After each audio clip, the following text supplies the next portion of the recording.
Will Levis is that dude. The Titans have an improbable, shocking come from behind win on Monday Night Football to take it over the Dolphins 28-27. We're going to break it all down now. This is the Music City Audible. Let's get to it. Last one, your quarterback, Will Levis, is a rookie, but what did you see in him? And especially in that fourth quarter as he's leading you guys for the comeback. I saw a dog out here today. That kid is going to be great, man. I'm always in his ear trying to help him, read defenses and be better. I know he still got a lot in his tank. I know he can improve, even though, he came out here and beat these guys today, but I'm going to still be on the Monday when we go back and let him know that there are certain things that he can improve on. But, man, Will show heart. I love competing and playing with him. I love competing and playing with him. That kid's going to be great, said DeAndre Hopkins to Cameron Wolfe there after the game on the field. What a win for the Titans. And Justin, let's just start right here because a lot of people going into this game were saying this is going to be a blowout. The Titans are never going to be able to stop the Dolphins offense. They're going to lose by 20 points. They were 13.5-point underdogs. I think it actually closed at 14-point underdogs, plus 650 on the money line when it closed. This Titans win was the biggest upset of the 2023 season, Justin. And a lot of people are reacting like, well, the draft position, the draft pick, the Titans shouldn't have won this game. What are they doing? But man, when you have a chance for your rookie quarterback to lead this kind of comeback, that is better for his future, for the future of the team than any, five-way, four-way positioning in the draft order could ever be. Absolutely. I mean, this was electric. And look, I'm guilty of it. I'll put my hand up. I had the Dolphins winning this game by a landslide. Me too. Right? I think most people thought that's the way it was going to go, right? They're a much better team. And then you factor in no Jeffrey Simmons, you factor in no whatever you think of Christian Fulton, but you factor in the offensive line situation. Like, wasn't a good situation, not a good matchup. Even without Tyreek Hill, it shouldn't be a good matchup, right? I mean, the Dolphins shouldn't be that reliant on Tyreek Hill, right, to beat the 4-8 Tennessee Titans team. So I'm with you, man. That was electric. That was incredible. Look, I went into that game. I went out to watch it with a bunch of friends, couple of them Titans fans, couple of them Dolphins fans, funny enough. And I said when I walked into the bar, I'll be honest, I said, hey, we're playing for draft position here. A loss wouldn't be the worst thing. And I said at the beginning of the night, especially if the Giants can manage to beat the Packers, that would be great. And that ends up happening, of course, on the other side. And Titans would have moved up, I believe, to number 5 overall if they lost this game. But you know what? I don't care. I don't care. I mean, what are you a fan for if you can't enjoy a moment like that? I mean, that was historic. What are we talking about? Teams were 767-0? Up 14 points, essentially that late into the fourth quarter. Like at one point, I mean, the Titans were still down 14 with, I believe, 2:55 left. They got the ball back with 4:34, but with 2:55 left, that was still a 14-point game. Their chances of winning, according to Next Gen Stats, at that point was 0.383%. That is the second least likeliest win in the Next Gen Stats era. Right. So since they've started tracking that, the second least likely, there was one that barely edged it out. I think it was last year, Jets over Browns in week 2. And I don't remember that game at all, I'll be honest. But I mean, this was incredible. I mean, he was just unbelievable on those final 2 drives. And we got to talk about it. We got to talk about some of the mistakes made earlier in the game. I have been, and so are you. We've been big draft position guys. We have been, right? Look, let's not ignore the elephant in the room. If they lose that game, they've moved up to number 5. You're in that spot now that guarantees you either Marvin Harrison Jr., Joe Alt, or Olu Fashanu. Let's call a spade. You're essentially guaranteed one of those 3 guys who are probably your top 3 targets. But A, there's a lot of football left, so you're not locked in to number 5 by any stretch of the imagination. And B, I don't care. And I'm a draft position guy. That was electric. That was unbelievable. If you couldn't have enjoyed that, I don't understand what you got into sports fandom for, right? That's the moments that we live for.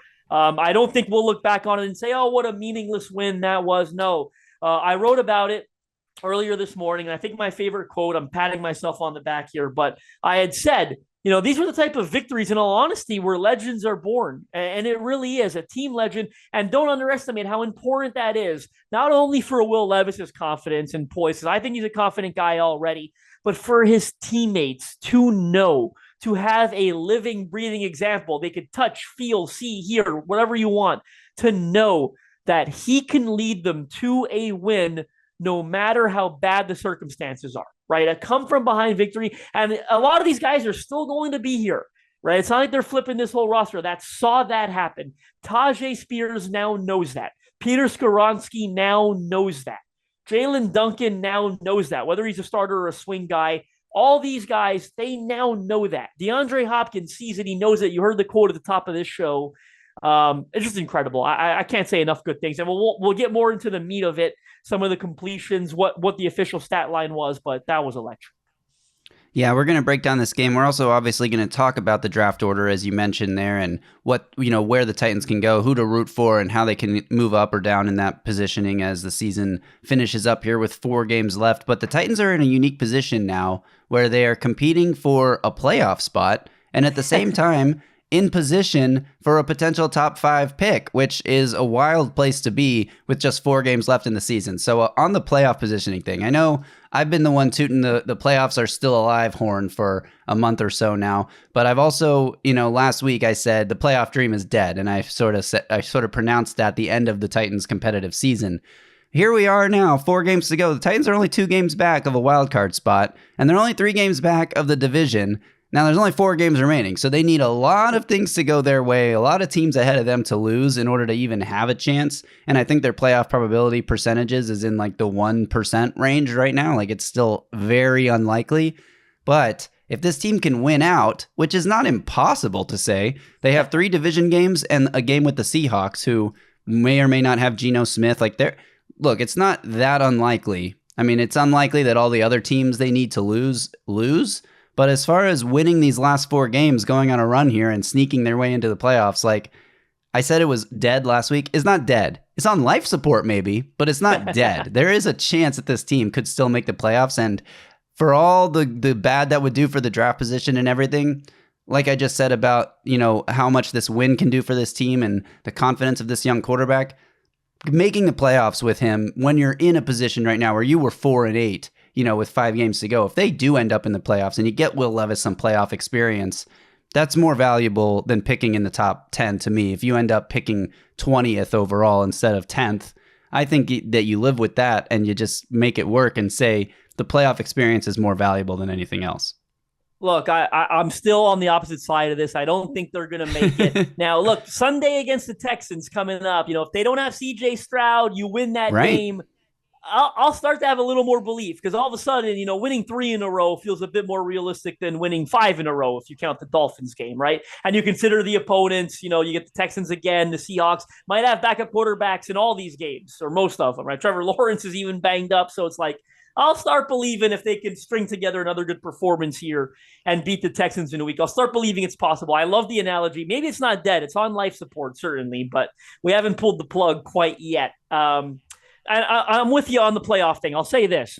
The playoffs are a lot of fun. They are a lot of fun. Remember how much fun 2019 was?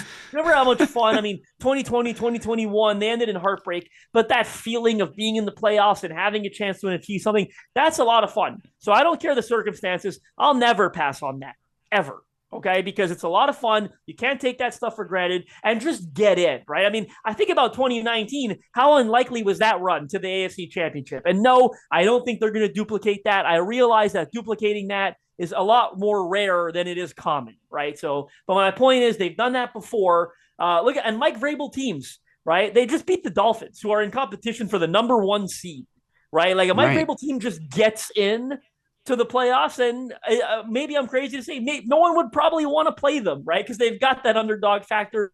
They take on the personality traits of their head coach. I'm going to be petty for 1 second. No one will that maybe knows will hear this, but I had a very lengthy Twitter argument the other day about Mike McDaniel and the Dolphins offense and how the Titans, but they don't have Mike McDaniel and they don't have Arthur Smith, and they just beat Mike McDaniel on primetime down 14 with a couple minutes left. Mike McDaniel got very conservative at the end of that game. Further proof that he's not perfect. He's very good, but he's certainly not perfect. I think he made a lot of errors in this game, in my opinion, a ton of coaching errors, right?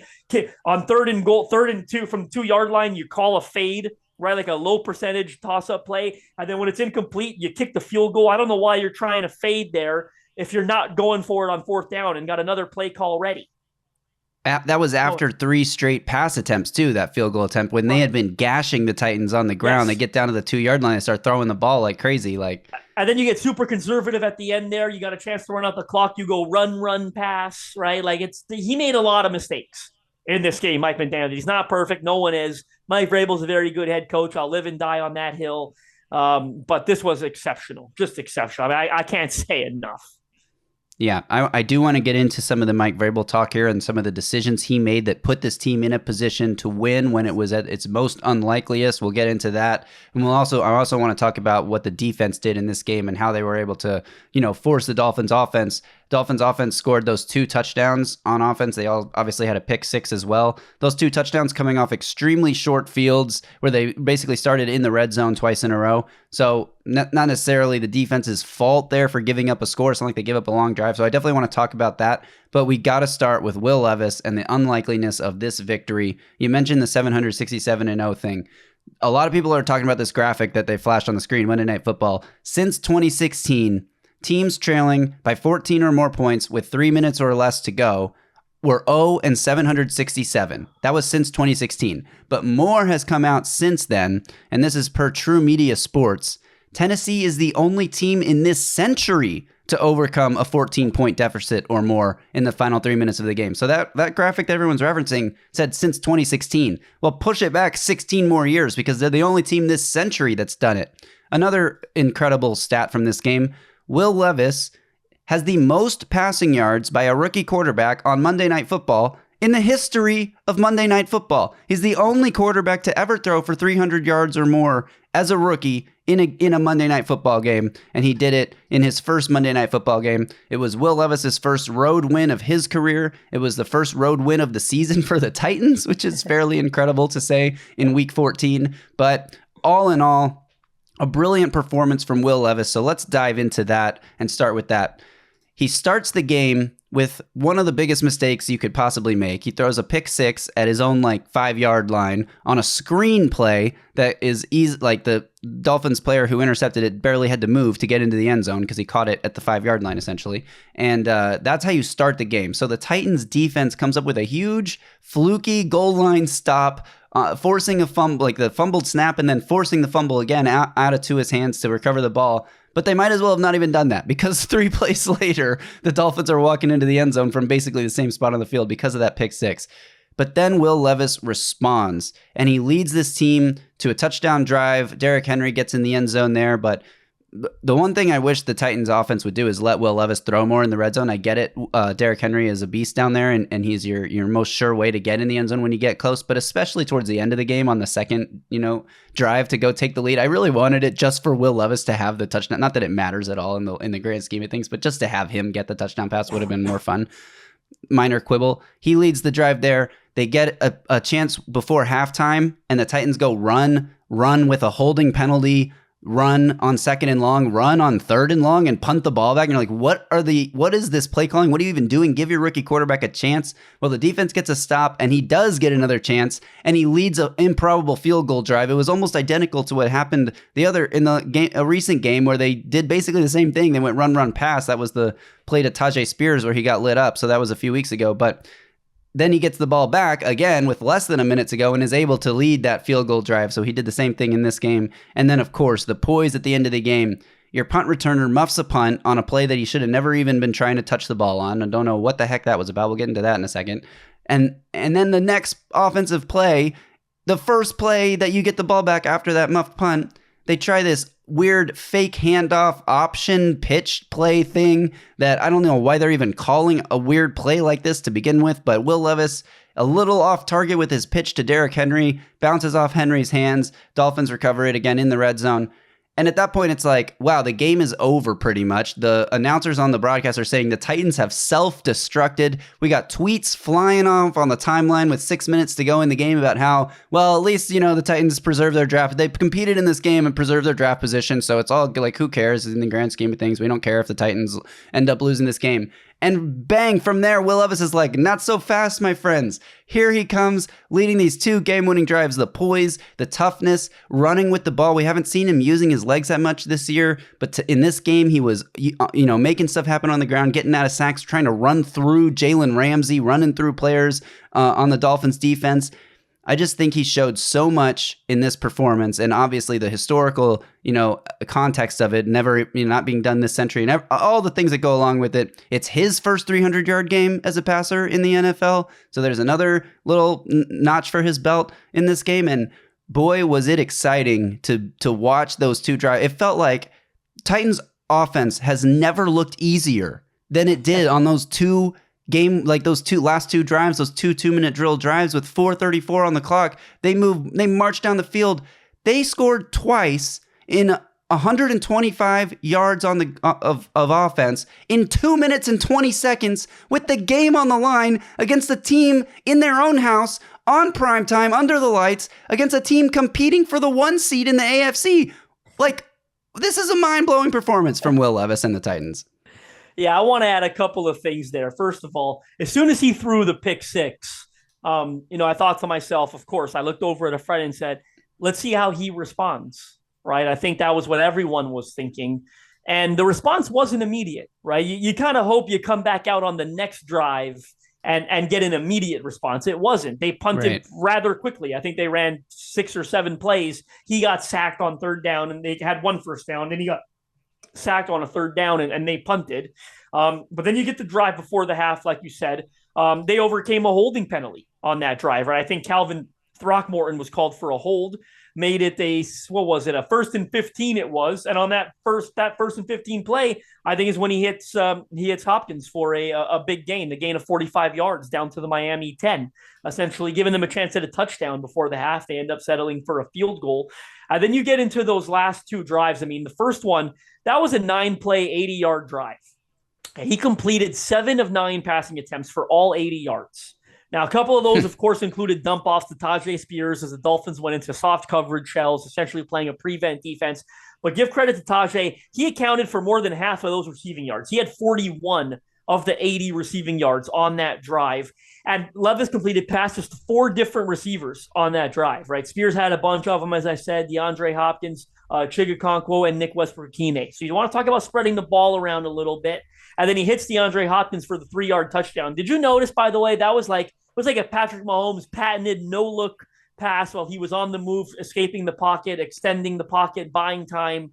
And then he hits NWI for the 2-point conversion, right? So it was Which is crucial 2-point conversion, because even going for it puts you in a position to potentially lose the game. Yeah, it also puts you in a position to win the game, which this is what I want to talk about when we get to Mike Vrabel, and I think we'll do that in a second. But you miss that 2-point conversion, you need another one to even tie the game after that. So that was a crucial play, and Nick Westbrook-Ikine was wide open. Will Levis stumbles on the move out of the pocket and is able to regain his balance and hit the wide open receiver. Great play called by Tim Kelly, right? Almost like a pick play, right? You're going to get those receivers crossing. The DBs got crossed up there in the secondary. Couldn't keep up with a wide open Nick Westbrook-Ikine. Now, the credit the defense, forced a quick 3-and-out. You get the ball back, 2:15 left, right? Well, what's now? It's a 4-play scoring drive that covered 61 yards in 26 seconds, okay? And you're talking about immediate, right? A 36-yard gain to DeAndre Hopkins, streaking across the middle towards the sideline, gets out of bounds.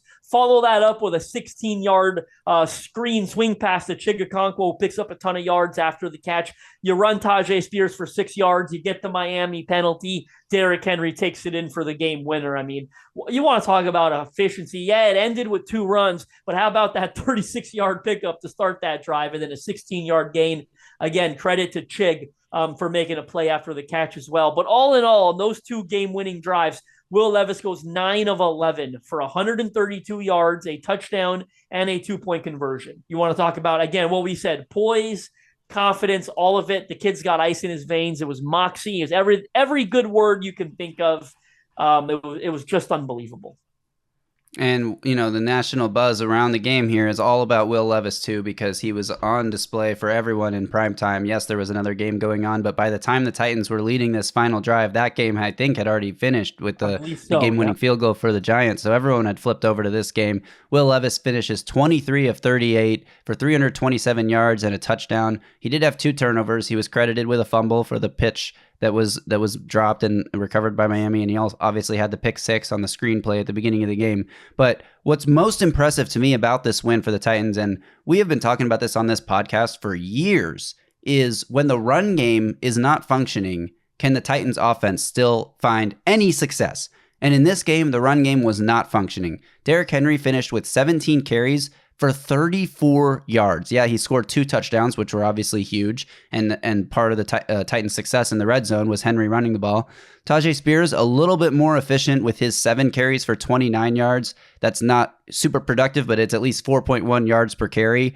Treylon Burks had like an end-around play thing that was 1 carry for 5 yards where it looked like he was looking to pass the ball, and then he just didn't see anything, so he decided to run it. Interesting play call. Titans were whipping out the gadget play calls, and I tweeted at one point, can the Titans just run a normal offense for once? Like, it felt like the gadget play calls and that stuff was a little too frequent for me, getting a little too cute a few times, especially when they had good drives going, and then they run one of these like triple reverse type of plays that you're looking for some special magic to happen. It's like, I get when nothing's working going to that, but I felt like they didn't need so many trick plays in this game, but they kept calling them anyway. Whatever, it is what it is.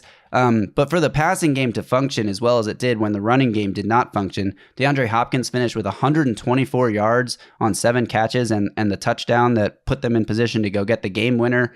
Tyjae Spears, the receiver in this game, I think is maybe one of the biggest developments that will help this team of future success. 6 catches for 89 yards, including a long of 30 that was absolutely dropped in the bucket by Will Levis. That was the play where Spears ended up fumbling. Luckily, the ball bounced out of bounds, but catches it over the shoulder down to like the 5 or 6 yard line, get really close to scoring position there. And then Chigakonkwo has sort of come alive over the last 3 weeks. He had 5 catches for 46 yards in this game. He has 150 receiving yards in the last 3 games. So welcome back to life, Chigakonkwo. And then the receivers, like the actual players who play receiver outside of DeAndre Hopkins, Nick Westbrook-Ikhine, 2 for 28. Chris Moore, 1 for 22. Treylon Burks, 1 catch for 1 yard. I mean, these guys combined for 51 yards on 4 catches. The receivers not named DeAndre Hopkins. And Will Levis still finishes with 327 yards. So working with a weak receiving core outside of D-Hop, working with a run game that's not functioning. And, the Titans off play action have been so lethal, but you don't really have a chance to do that when you're down by 14 with 4 minutes to go. You just got to throw the ball and make it obvious passing situations. So the fact that he had success despite all of these other factors working against him, great job by Will Levis. And also shout out to the offensive line, because on those last 2 drives where they needed to go score and they're going to be throwing the ball, they protected him. That 36-yard play to DeAndre Hopkins that set up the second touchdown, I mean, he had all day to find Hopkins, and that was a long developing route. He's got to run all the way across the field there to get open, and shout out to the offensive line for doing their job protecting him. They weren't great in the first 3.5 quarters of this game. Will Levis did a lot of on his own, getting out of pressure. I think they gave up, again, a close to 50% pressure rate in this game. I think it was like 46, 47% of Will Levis's dropbacks he was under pressure. But they stepped up when they really needed to go down and score in those last 2 drives. So just all around shout out performance to Will Levis and his offensive line. Yeah, I mean, you talked about stuff that he's dealing with, putting it in context. PFF, according to PFF charting, again, not the end-all, be-all, but this is a weekly theme. We see it every week. Levis saw pressure on 46.3% of his dropbacks. Now, I'll be honest, the eye test didn't feel like it was that bad. And I think adding context, like I need to explore and look at the film. Like I thought Jalen Duncan seemed to play a pretty solid game, all things considered. I mean, that's Bradley Chubb, $100 million pass rusher that he was essentially facing on a snap-by-snap basis. You had an injury at right guard, I think. I mean, Daniel Brunskill came out of that game for long stretches, and you played Calvin Throckmorton essentially for the first time, a guy you claimed off waivers a couple of weeks ago. And you didn't get a very good game out of Dylan Radins at right tackle either, right? A bunch of pre-snap penalties. I think he had a holding penalty or 2. So I think all things considered, a good performance against a talented D-line, especially Jalen Duncan, as I said, with the challenge that he had in front of him in Bradley Chubb. But according to the charting, they still struggled. And Will Levis, by the way, he averaged 10.5 yards per attempt, by the way, when pressured. I mean, the guy's just a dog, right? He just wants to throw the ball down the field all the time. He doesn't care if there's pressure in his face. I got a buddy of mine that's a Titans fan. I made him a Titans fan, funny enough. He's a good friend of mine. About 10 years ago, he said, I really want to start watching football. 10, 15 years ago, as a sport that I think I would like. We were about 16 years old at the time. I said, feel free to come on over. I got Sunday ticket, and he fell in. I tricked him because that first year that he started watching football was the 2008 year. So when Titans went 13-3 and had the first round bye and lost to the Ravens, the Chris Johnson injury game. So he thought he was getting himself into something really good at first. Wow, I'm supporting a great team. But anyway, he looked over at me at one point, not as big of a fan as we are. He looked over at me and said, it's like he doesn't give a shit about pressure. Like, I'm kind of scared for him. Like, why doesn't he panic a bit more when there's pressure in his face? I thought that was a hilarious observation, because he doesn't give a shit. He's a dog, right? He wants to throw the ball down the field no matter where pressure is. But, I mean, I'm probably rambling, but I thought the PFF stat was a good one to note. 46.3% of his dropbacks still averaged 10.5 yards per attempt when pressure. That's an astounding number. Yeah, and I think what this really does for Will Levis and the team is it shows, like, you can put the ball in his hands and not be scared. Like that, like I've been talking about the 2-minute drives before the end of the half, like the one where they basically gave up and said, we're not even going to try to score on this drive. We're just going to run it 3 times in a row and punt it back to you. Now, maybe, and then after that, he gets the ball back and leads a field goal drive. Like, then you see him lead these 2 touchdown drives late in the game. Like, maybe they'll start to say, hey, we can throw the ball with 1:50 to go in a half instead of running it 3 times in a row. But we've talked a bit about how improbable this Titans win was. I want to go through some numbers that really highlight how improbable this was. If I told you all the things I'm about to tell you before the game and asked you to predict the score, there's no way you would say the Titans come within 20 points of the Dolphins. So let me go through it really quick. The Titans were 5 of 13 on third down. Not great. They averaged... They averaged 2.9 yards per carry in this game and had only 83 total rushing yards.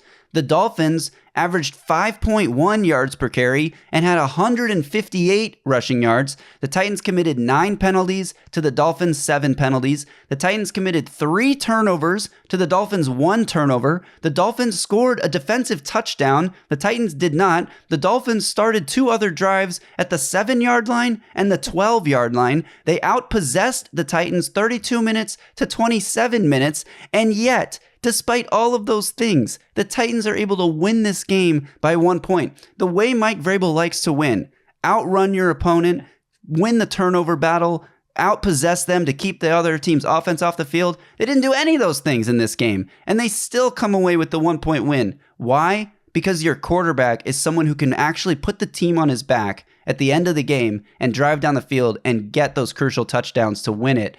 They haven't had somebody like that. And we spent a lot of the offseason comparing Will Levis to Josh Allen. I think we saw a lot of that in this game tonight. The way he used his legs, the way he threw his body into the defenders when he was using his legs, the way he created out of structure on that DeAndre Hopkins touchdown, scrambling to his left, scrambling back to his right, looking to his right, throwing over the middle with the no-look touchdown pass to DeAndre Hopkins, slinging the ball down the field, lasering it into tight windows. That one throw to DeAndre Hopkins that was it between 3 defenders was an incredible throw. This guy looks like the real deal future of this team, and I'm just so excited. Like, we talked about it before, but I don't even care about the draft position element of it. And I was tweeting before the game, keys for the Titans tonight. Number 1, lose. Number 2, Giants win. Like, I was all in on the draft position thing, but seeing this team play, it just changes how you feel about them, because like you said before, if you can't get excited about this, you just don't love football. So the most improbable Titans win that I can ever remember watching as a fan. Certainly was. I mean, I think you said it, and you added context, but I'm going to add further context to those 3 turnovers, right? Like, could they have been any worse?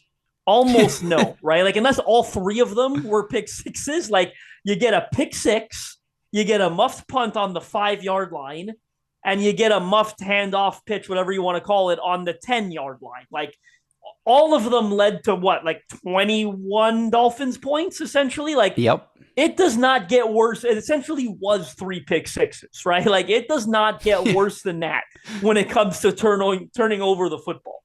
I don't know how you survive. I don't know how a bad 4-8 Titans team survives that against an 8-3, 9-3 Dolphins team. But now you said it. It's because the quarterback put the team on his back when it mattered most, played like a franchise-altering quarterback. And of course, though, in saying that, I paused there because hats off to the defense too, right? Coming up with those timely stops when necessary. I thought Harold Landry was outstanding in this game. He continues to put the torn ACL injury behind him every single week. I thought Arden Key was pretty good in this game. I thought, you know what was one of the most underrated plays of the game? And I was about to say his name. Before I said it, I wanted to bring up the play because it was a good opportunity. When the Dolphins get that ball back with 1:43 left, plenty of time for their offense to go down the field, get in field goal range, and win this game. They're facing a 3rd and 2 from the 40-ish yard line, their own 40-ish. They're getting there, okay? I don't mind the play call. They essentially motion Devon Achane out of the backfield there, and they throw a swing pass to him. They get their speedster, one of the fastest players in the NFL, in space on 3rd and 2. And what does he do? He does exactly what that play is designed to make him do. He makes Elijah Molden miss on the initial tackle attempt, right? At that point, pause your TV, go back. I did it this morning. There's no doubt in my mind he's getting the first down. That's 3rd and 2. He makes the first tackler miss. Well, what happens? Elijah Molden quickly gets up and rallies, but so does Dina Coatri, a 300-pound D lineman, rallies to the sideline there. And credit Molden, too. I don't know how the hell he got back in that play after missing that tackle. And essentially together, I think I probably give more of the credit to Autry, but together, they essentially get him out of bounds for a gain of 1 or a gain of 0? I think it was a gain of 1. I think it was 3rd and 3 maybe. And they bring up the 4th and 2, and Harold Landry finishes. Does a great job sort of, I don't want to say playing spy because he's rushing the quarterback, but you see when Harold Landry releases there, he sees that. He gets his hands up. He sees that Tua is thinking about running. He stays disciplined, stays in his lane. A little bit fortunate. Tua stumbles there and immediately brings him down. An incredible defensive series there, back-to-back plays on 3rd and 4th. 3rd down and 4th absolutely. Down. And while you're talking about Danico Autry, this is the guy who blocked the field goal for the Titans. Without that, they don't win this game either. So huge shout out to Danico Autry. And yes, Harold Landry, you mentioned that sack on 4th down was his 3rd of the game. He had 5 QB hits in this game. Him and Danico Autry made you forget that Jeffrey Simmons wasn't on the field. Yep. Kyle Pico was making plays in the middle tier. Tart was abusing dudes and getting in the backfield. And I don't know if he actually did anything with those. He only had 1 tackle, but he was getting in the backfield and just causing disruption. Jaleel Johnson with a huge heads-up play after Tua fumbles the ball at the goal line. Tua picks up the ball and is looking to make something happen with it. Jaleel Johnson gets in the backfield immediately and knocks the ball out of Tua's hands again. So he basically had 2 fumbles on 1 play there, and TK McClendon Jr. jumps on it. He got backups on the defensive line, making these huge plays for a team that's missing their best defensive lineman. That's a huge performance from this defense. That reminds me, something I want to say about that. So look at the miscast of defensive linemen they went into this game with, okay? Kyle Pico, who was not on the initial 53-man roster. You may already forget. They cut him when they went from 90 to 53 and brought him back to the practice squad. It looks like he may have suffered a season-ending injury in this game, unfortunately, according to Paul Kuharsky. But look who they went into this game with. Kyle Pico, who was not on the initial 90-man roster. 53-man roster, of course. Jaleel Johnson, who was not on the initial 53-man roster. Okay? Marlon Davidson, who was, I believe, playing in his first game as a Tennessee Titan, right? After being added to the practice squad a couple weeks ago. They elevated JoJo Doman, a journeyman, to the roster on this game.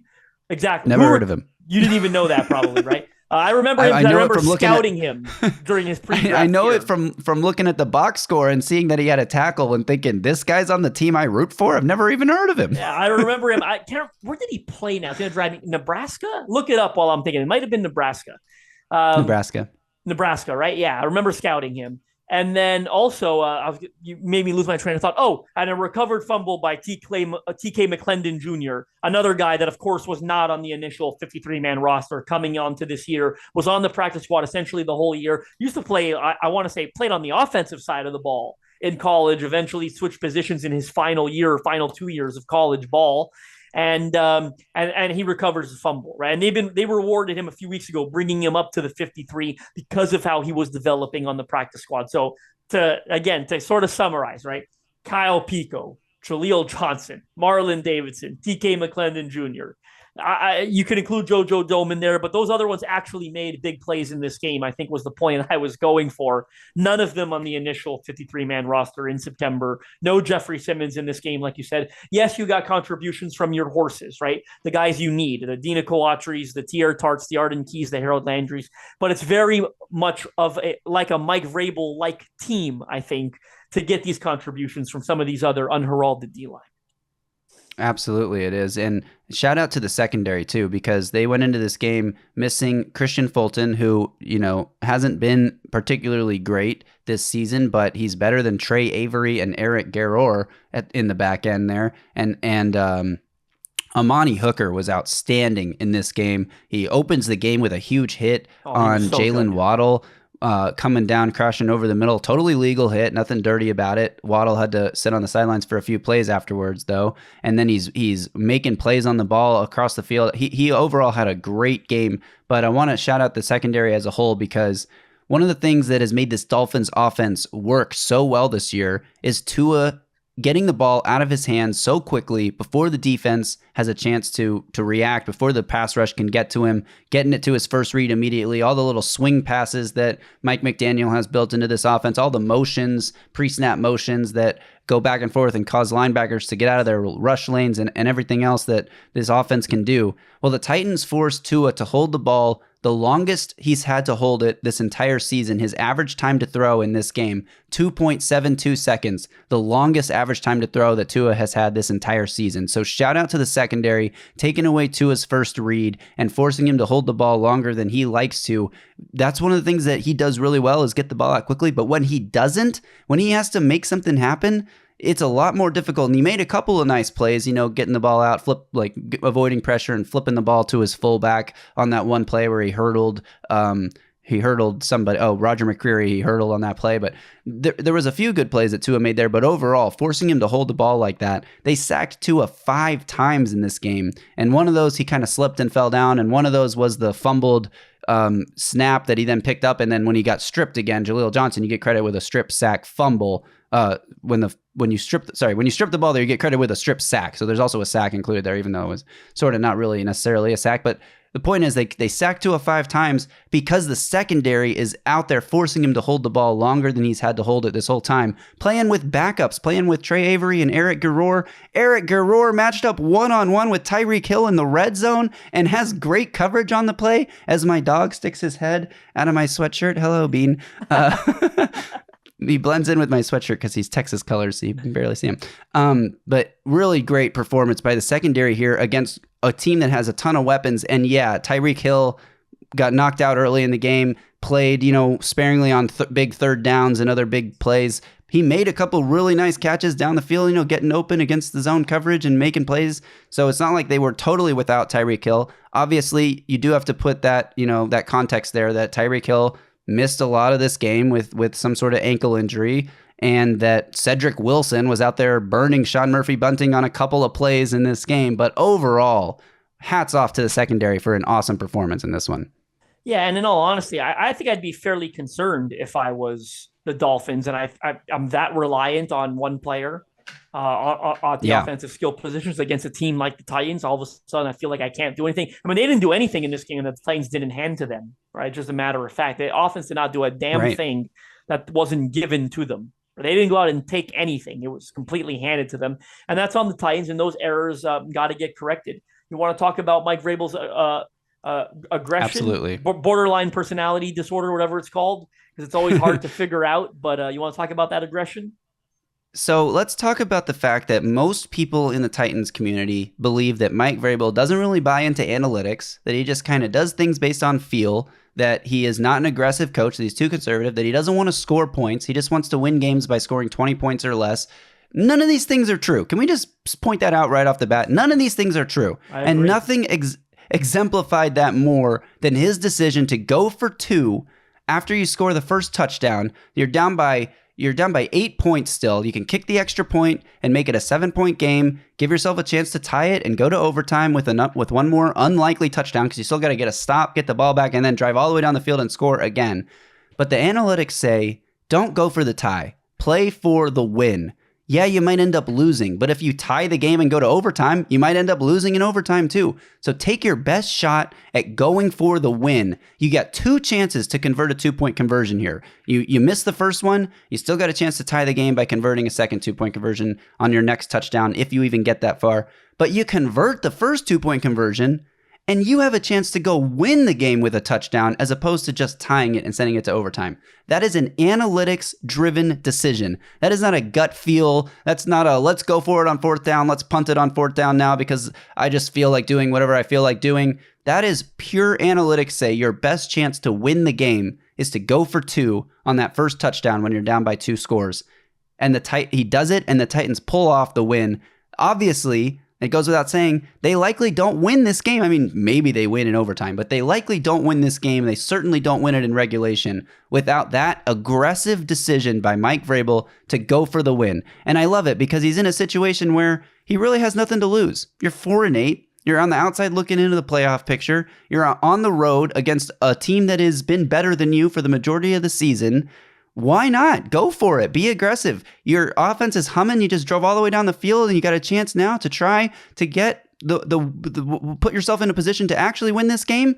I love the aggressiveness. I love the decision, and I just can't emphasize enough that is an analytics-driven move. And everyone wants to say Mike Vrabel doesn't listen to analytics. Well, guess what? He clearly does, because he doesn't go for 2 there if he's not looking into the analytics side of things.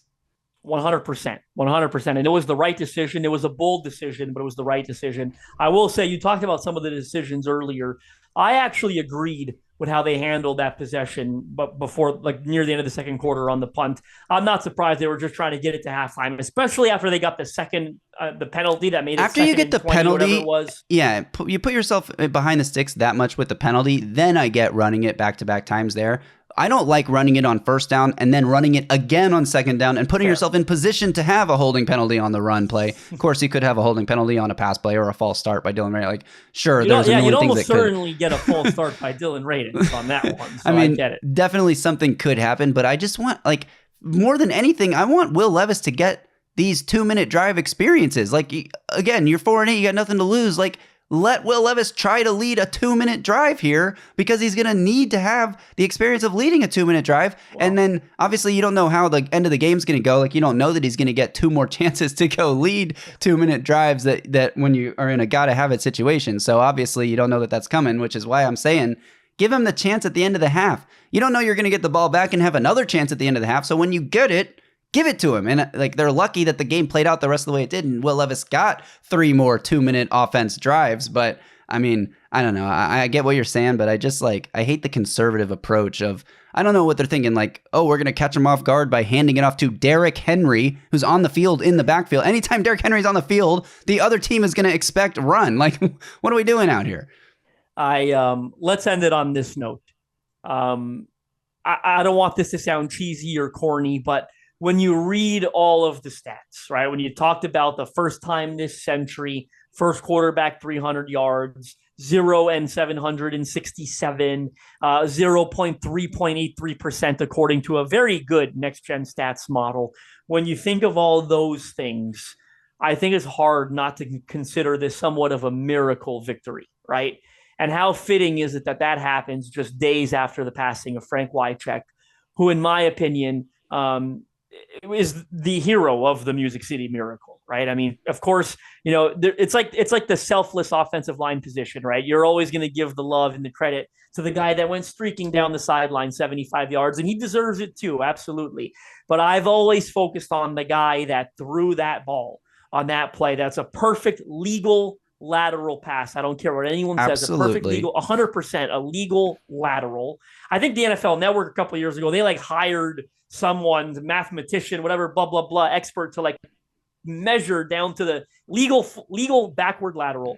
How fitting is it that this miracle, and again, I don't want to sound cheesy, and I hope I don't, but it was a miracle victory when you really think of all those things.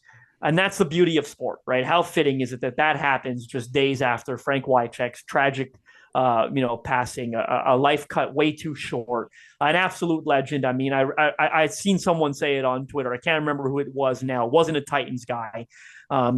Really one of the first tight ends in that made an impact as a vertical pass catcher, right? In a vertical passing game. I mean, he had several years of 70 catches, 69, 70 catches, led the team in receiving yards, led the team in touchdowns a couple times, like really one of the first of his era to sort of help revolutionize the tight end position and make it what it is today.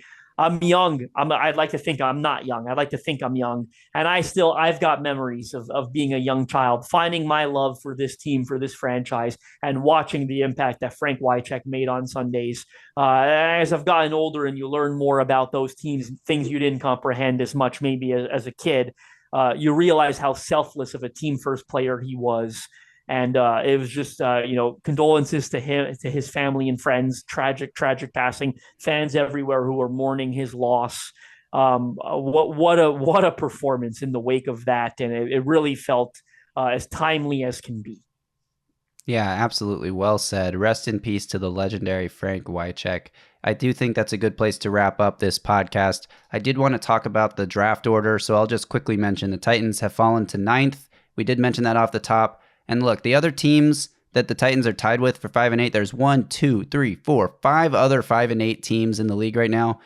Look, you never know what's going to happen here. Titans may be in 9th right now. They could still move up as high as 5th or 4th in this draft order. Chicago, did anyone expect them to beat the Lions this past weekend? Probably not. They did it. Did anyone expect the Giants to beat the Packers this past weekend? Probably not. They did it. The Jets beat the Texans. Did anyone expect Zach Wilson to come back and throw for 300 yards and put up a 30-point half? Probably not. So I'm just saying, like, there is a way for some of these other teams. The Commanders, the Bears, the Raiders, the Jets, and the Giants are the 5 teams ahead of the Titans right now in the draft order. There is a way for some of those teams to get to 6 wins if the Titans do end up losing out. They also have the Chargers at 5 and 8. Justin Herbert out for the year with the finger injury, so would be surprised if Easton Stick leads that team to any more victories. But they got the Raiders on Thursday and Aiden O'Connell, so that's probably going to be a close game. So we'll see. That's true. So one of those 2 teams is getting a 6th win. Either the Raiders or the Chargers is getting a 6th win because they play each other on Thursday night this week. So there is definitely a chance here for the Titans to continue moving up. As I mentioned at the top of the show, they could be in position for a top 5 pick, or if they win out, they could be in position to make the playoffs. So I think at this point, I am rooting for the win out scenario because why wouldn't you? Fully acknowledging that they may end up with a worse player, but also the draft is a crapshoot. At the end of the day, just because Joe Alt and Olaf Ashanu are like the 2 can't miss tackles at the top of the class, it doesn't mean anything about, like, it doesn't mean they're going to be the 2 best tackles in the class when, 4 years from now when we're evaluating the 2024 NFL draft classes. Like, there's no way to know who's actually going to end up good. Did anyone think Jalen Duncan would be a 6th-round pick and come in and start games and give them quality play at left tackle this season? Like, probably not, right? So I think that, Jalen Duncan was like a 1st-round pick this time last year at this point in the year. So there's a lot that's going to happen between now and April anyway. I think go for the wins and see if this team can make something happen, because after, you get fueled by a win like last night, this team hits the practice field on Monday, the meetings on Monday, the practice field on Wednesday with a new energy. Like, we just beat one of the best teams in the AFC. We can do this. And I think I'm going to root for it to happen until they lose to Davis Mills on Sunday. I'll say this about the draft position. We'll get out of here. I'm not going to spend a lot of time on it. Right now, if you think the sky's falling, you're still in like Malik Neighbors, J.C. Latham, Roma Dunze, Brock Bowers. Like, you're still in the territory of a really, really good offensive player. This is one of the best offensive tackle classes I've ever scouted. Yes, ideally you get yours in the 1st round, but I actually think there are going to be some really good tackles taken in the 2nd round, and that's really abnormal. And the only reason that's going to happen, good offensive tackles don't make it to the 2nd round. They do when there's like 12 of them, right? Like, this is such an unbelievably good offensive tackle class. And of course, not all of them are going to turn out good. But some of them that get drafted a little later than others are going to turn out really good. So you're still going to have an opportunity at getting 2 really good players, including a second-round pick that's probably top 40 as of now. So J.C. Latham's incredible right tackle prospect at Alabama. Brock Bowers, difference-making tight end. Malik Neighbors would be wide receiver 1 in most classes if there wasn't a generational receiver. And I really like the Washington receiver I mentioned a minute ago as well. So lots of good players would still be there at number 9. At least 2 of those 4 that I just mentioned would be there. But no point focusing on 9. It's probably not where they're going to end up. We'll monitor this weekly as it changes and keep reporting back to you. Yeah, exactly. So make sure you are following Justin on Twitter at JustinM_NFL. Follow me at Titans Film Room because we'll be tweeting about all this stuff too. Make sure you're subscribed to the YouTube channel, the Music City Audible Podcast. We appreciate all of our YouTube viewers more than we appreciate our audio listeners. Sorry, podcast listeners, we do appreciate you, just not as much. So subscribe to the channel. Drop a comment below. What was your reaction to the Titans pulling off this miracle win? Were you upset because of the draft order thing, or are you just so excited about the future with Will Levis at quarterback? Let us know in the comments below. Thanks to everyone for watching all the way through. We appreciate you. We will be back. And until then, you all stay safe out there and tighten up.